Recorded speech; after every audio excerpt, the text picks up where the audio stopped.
குளு குளுன்னு காத்து வீசுது. உங்கள் சத்யாவில் குளு குளு AC offer. Sathya Periyar Maniammai Institute of Science and Technology, Tanjavur. Civil engineering with specialization in GIS, remote sensing and more.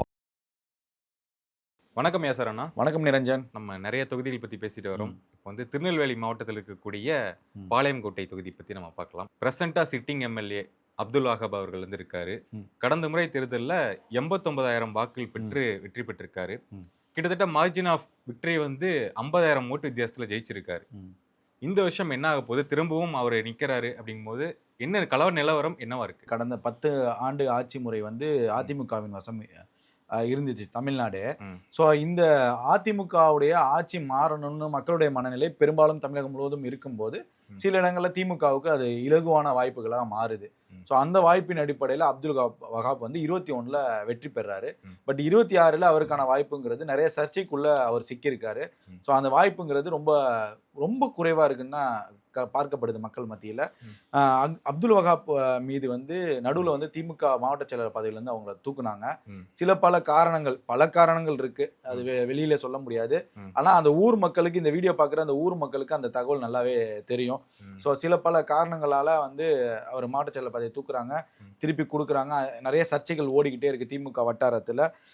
இப்போ குறிப்பா இந்த பாளையங்கோட்டை தொகுதியை பொறுத்த வரைக்கும் நீங்க எடுத்துக்கிட்டீங்க அப்படின்னா இஸ்லாமியர்களும் கிறிஸ்துவர்களும் சரிக்கு சமமாக வாழக்கூடிய பகுதி. சரிக்கு சமமான வாக்குகள் இஸ்லாமியர்களுக்கும் கிறிஸ்தவர்களுக்கும் இருக்கு. ஸோ அந்த பேசிக்ஸ்ல தான் வந்து இந்த முறை வந்து பாளையங்கோட்டை தொகுதி மீண்டும் வந்து இஸ்லாமியர்கள் கிறிஸ்தவர்கள் இந்த ஆதரவோட தான் ஒரு வேட்பாளர் வெற்றி அடைய முடியும். ஸோ அந்த அடிப்படையில் பார்த்தீங்கன்னா திமுக அப்துல் வஹாப்புக்கு பொறுப்பு கொடுத்துருக்காங்க. மரியா ஜான்னு சொல்லி தாவேக்கலை கொடுத்துருக்காங்க. சம்சுதீன் சொல்லி அதிமுக கொடுத்துருக்காங்க. அப்புறம் நாம் தமிழர் இருந்து யாருக்கும் கொடுத்துருக்காங்க, சங்கர நாராயணன். ஸோ இப்போ இதை பார்த்தீங்க அப்படின்னா கிட்டத்தட்ட நம்ம பாபநாசம் தொகுதியை பேசின மாதிரி தான் தொடர்ந்து அந்த முஸ்லீம் பார்ட்டியில் இருக்கக்கூடிய அவங்க முஸ்லீம் வேட்பாளர்களே நிறுத்துறாங்க. ஸோ இங்கே பிரதானமாக இருக்கக்கூடிய குற்றச்சாட்டு அப்படின்னா திமுக அரசு மேலே வைக்கக்கூடிய குற்றச்சாட்டு, குறிப்பாக அப்துல் வஹாப் மேலே வைக்கக்கூடிய குற்றச்சாட்டுன்னு பார்த்தீங்க அப்படின்னா மேயர் வந்து அதிகமாக அடிக்கடி மாற்றக்கூடிய சூழல் பாளையங்கோட்டையில இருக்கு. திருநெல்வேலி மாவட்டத்தில் என்னன்னா இந்த கட்டிங் கமிஷன் இதுதான் பிரச்சனை.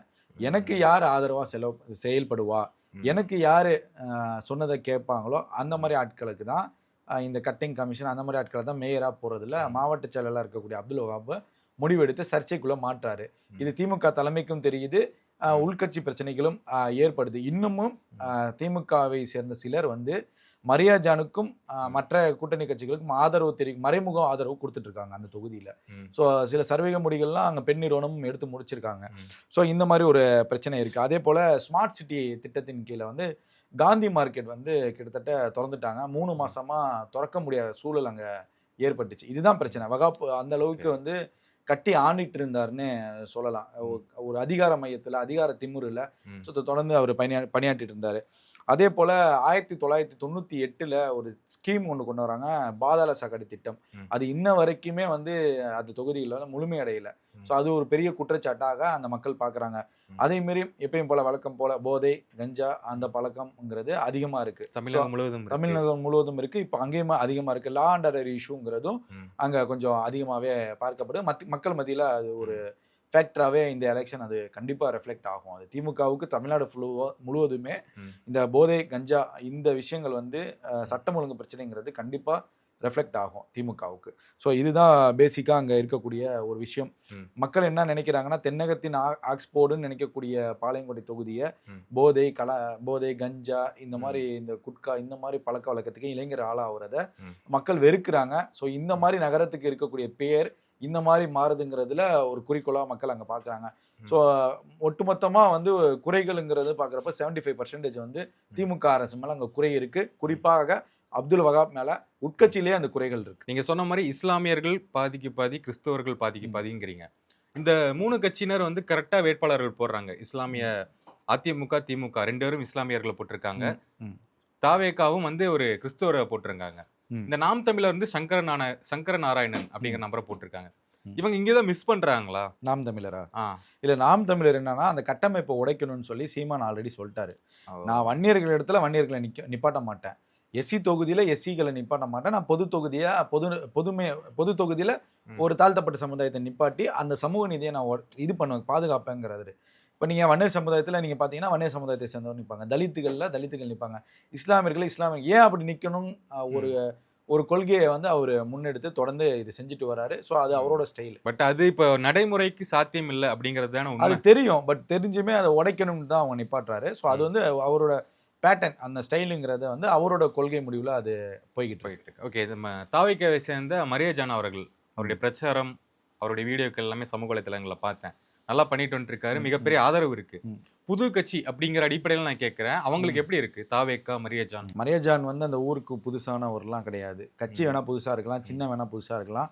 மரியஜான்ங்கிற நபர் வந்து தொழில் செய்யக்கூடியவங்க, பிஸ்னஸ் செய்யக்கூடியவங்க, ஃபேமிலி எல்லாமே நல்ல ஃபேமிலி. ஸோ இப்போ நல்லா பழகக்கூடியவர்கள். கிறிஸ்தவர்களும் முஸ்லீம்களும் அதிகமான சரிக்கு சமமான வாக்கு வித்தியாசத்தில் இருந்தாலும் இஸ்லாமியர்களிடத்திலும் நல்லா பழகக்கூடியவர். கூடவே ஒரு இஸ்லாமிய பெண்மணியை வைத்து தான் அவர் பிரச்சாரம்லாம் மேற்கொள்வார். ஃபோட்டோஸ்லாம் பார்த்தா தெரியும். ஸோ அந்த மாதிரி பிஸ்னஸ் பண்ணுறவங்க. ஸோ அந்த ஊருக்கு பரிச்சயமானவர் தான். ரொம்ப ஒரு அன்னோன் ஃபேஸோ இல்லை வேற ஒரு ஆளோ அந்த சமுதாயத்தை சார்ந்த வேறு ஒரு ஆளை நிறுத்துறாங்க அந்த மாதிரிலாம் கிடையாது. மரியஜானுங்கிற நபர் வந்து அந்த ஊருக்கு வந்து ரொம்ப நெருக்கமானவர் தான், மக்களுக்கு நெருக்கமானவர் தான். இங்க என்ன மரியஜானுக்கு இன்னொரு பிளஸ்ஸா அமைஞ்சது அப்படின்னா, அதிமுகவில் ஒரு வேட்பாளர் நிப்பாட்டியிருக்காங்களே சம்சுதீன் சொல்லிட்டு. அதிமுக பாஜக கூட்டணியில் இருக்கு. முஸ்லிம்களும் கிறிஸ்தவர்களும் பாஜகவுக்கு வாக்களிக்க மாட்டாங்கிறது அவங்களுடைய நிலைப்பாடு. அது கொள்கை ரீதியாக இரண்டு மதத்தினருக்கும் அந்த நிலைப்பாடு. அப்படி இருக்கிறப்ப சம்சுதீனுக்கான அந்த பவர் பிளேங்கிறது குறைஞ்சிருச்சு. ஸோ அந்த இடத்துல அதிமுக டவுன் ஆகுது. அந்த அதிமுகவுடைய இடத்த மரியஜான் கைப்பற்றி வகாபுக்கு இருக்கக்கூடிய அந்த கெட்ட பெயரையும் பயன்படுத்தி ஈக்குவலா ஃபைட் பண்ணிட்டு இருக்காரு மரியஜான். இப்போ திமுகவும் தாவேக்காவுக்கும் தான் பாளையங்கோட்டை தொகுதியில பயங்கரமான ஃபைட் போகுது. திமுகவை கம்பேர் பண்றப்போ மரியஜான் கொஞ்சம் மேலேயே இருக்காரு, ரேஸ்ல போய்கிட்டே இருக்காரு. சம்சுதீன் ஆஃப் ஆயிட்டாரு. அங்க ஆஷிஷுவல் வந்து நாம் தமிழர் கட்சியில இன்னொரு வேட்பாளர், ஸோ அது போட மாட்டாங்க, அந்த மாதிரி ஒரு கான்செப்ட்ல இருக்காங்க. ஸோ அப்படிங்கிறப்ப இங்க தாவேக்கா திமுகவுக்கு மட்டும்தான் போட்டியா இருக்கு. இவ்வளவு பிரச்சனைகள் போகுது, அவன் மேல சர்ச்சை இருக்கு, பிரச்சனைகள்லாம் சொல்ல முடியாம பிரச்சனைலாம் சொல்றீங்க.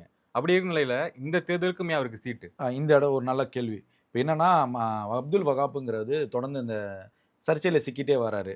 அவருக்கு மீண்டும் திமுக ஒரு வாய்ப்பு கொடுக்குறதுக்கான காரணம், மைதீன் கான் ஒரு முன்னாள் அமைச்சர் இருந்தார். திமுகவில் பாளையங்கோட்டையில் பல வருஷமாக வெற்றி அடைஞ்சவர். அவர் வயது மூப்பு காரணமாக ஆக்டிவா இல்லை, அவரால் முடியல. ஸோ அவரோட ஃபேமிலியிலேருந்து அடுத்த ஒரு பையனோ அந்த மாதிரி யாரும் வர்றதுக்கான வாய்ப்புகள் இல்லை. அதனால அதோட அந்த பாளையங்கோட்டை தொகுதி மைதீன் கான்ட்ட இருந்து அப்துல் வகாப்பின் பக்கம் வசம் ஒப்படைக்கப்படுது. அப்துல் வகாப்புக்கு திமுக கொடுக்கக்கூடிய இன்னொரு முக்கியமான காரணம் என்னன்னா, கட்ட பஞ்சாயத்துகள் அப்புறம் இந்த மற்ற கட்சியினர் மூலம் வரக்கூடிய பிரச்சனைகளை சார்ட் அவுட் பண்றதுல கொஞ்சம் பவர்ஃபுல்லான ஆளு தான். தெரிஞ்சே கொடுக்குறாங்க. ஸோ முஸ்லீம்ங்கிற ஒரு காரணத்துக்காகவும் அப்துல் வகாபுக்கு இந்த இதை கொடுக்குறாங்க. ஸோ இதுதான் வந்து பேசிக். இந்த பேசிக்ல தான் வந்து அப்துல் வகாபுக்கு மீண்டும் அங்கே இடம் கொடுக்கப்படுது. இப்போ நீங்க அதிமுக கொஞ்சம் டவுனா இருக்க நிலையில திமுக தாவேக்கா இவங்க ரெண்டு பேருக்கு தான் அந்த ஃபைனல் ரேஸ் இருக்க போகுது அப்படிங்கறதான் கருத்தா? ஆமா, அதான் உண்மை. மரியஜானுக்கும் அப்துல் வகாபுக்கும் தான் அங்க போட்டி. விசிலுக்கும் திமுகவுக்கும் தான் போட்டியா இருக்கு. அதான் நான் சொன்ன மாதிரி தான் பாபநாசம் பேசணும், இந்த மற்ற இதெல்லாம் சில தொகுதிகளில் வந்து ஃபேஸ் வேல்யூக்குன்னு சொல்லி அந்த அரசியல் சண்டைங்கிறது தொடரும். ஸோ மரியஜான் வந்து மண்ணின் மைந்தர். ஸோ அதுக்கான வேல்யூவும் வகாப் மேல சர்ச்சைகள் இருந்தாலும் ஒரு பக்கம் ஒரு 50% ஆதரவு இருக்கு. அந்த ஆதரவுல அவர் ஓடுறாரு. பட் அதிமுகவுடைய பவரை வந்து மரியஜான் கவர் பண்ணி அதோட சேர்த்து ஓடுறாரு. அவ்வளவுதான் வித்தியாசம். அடுத்த வீடியோவில் சந்திப்போம். நன்றி. நன்றி, வணக்கம்.